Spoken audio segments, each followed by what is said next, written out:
Israel Hamas দ্বন্দ্বে মধ্যস্থতার পর এবার ইউক্রেন রাশিয়ার সংঘাত থামাতে কোমর বেঁধে নেমেছেন মার্কিন প্রেসিডেন্ট ডোনাল্ড ট্রাম্প। এরই মধ্যে 28 দফার যুদ্ধবিরতি প্রস্তাবে সইও করেছেন। ইউক্রেনে রাশিয়ার হামলা বন্ধ করতে চাইলে যুক্তরাষ্ট্রের সমর্থিত যুদ্ধবিরতি প্রস্তাব মেনে নিতে হবে বলে দেশটির প্রেসিডেন্ট ভলোদিমির জেলেনস্কিকে হুঁশিয়ারও করেছেন।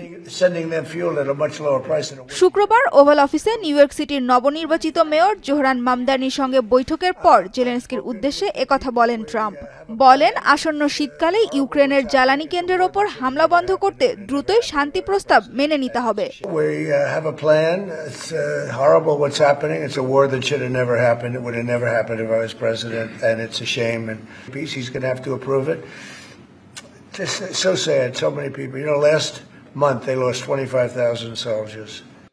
ট্রাম্প সমর্থিত যুদ্ধবিরতি প্রস্তাব পাওয়ার কথা জানিয়েছেন রাশিয়ার প্রেসিডেন্ট ভ্লাদিমির পুতিন। এই প্রস্তাব ইউক্রেনের শান্তি স্থাপনের ভিত্তি হতে পারে বলেও মন্তব্য করেছেন তিনি। শান্তি প্রস্তাব ব্যাহত হলে রুশ সেনারা ইউক্রেনের ভেতরে প্রবেশ অব্যাহত রাখবে বলেও জানান পুতিন।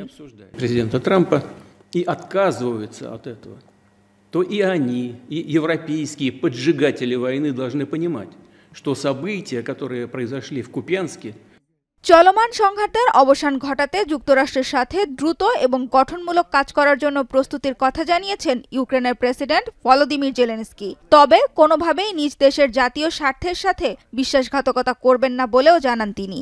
জাতির উদ্দেশ্যে এক ভিডিও বার্তায় জেলেনস্কি বলেন, ইউক্রেন এখন ইতিহাসের সবচেয়ে কঠিন সময় পার করছে।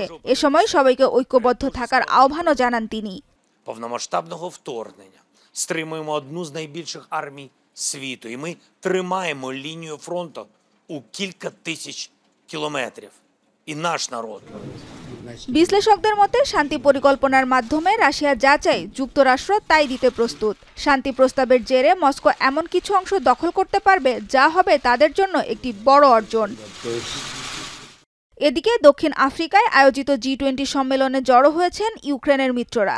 সেখানে ট্রাম্পের প্রস্তাবিত শান্তি পরিকল্পনা নিয়ে আরও বিশদ আলোচনার কথা জানিয়েছেন যুক্তরাজ্যের প্রধানমন্ত্রী কিয়ার স্টারমার। মিত্র জেলেনস্কির সাথে ফোনেও কথা বলেছেন ব্রিটিশ প্রধানমন্ত্রী। সানজিদা ইসলাম তন্নি, এখন বিশ্ব।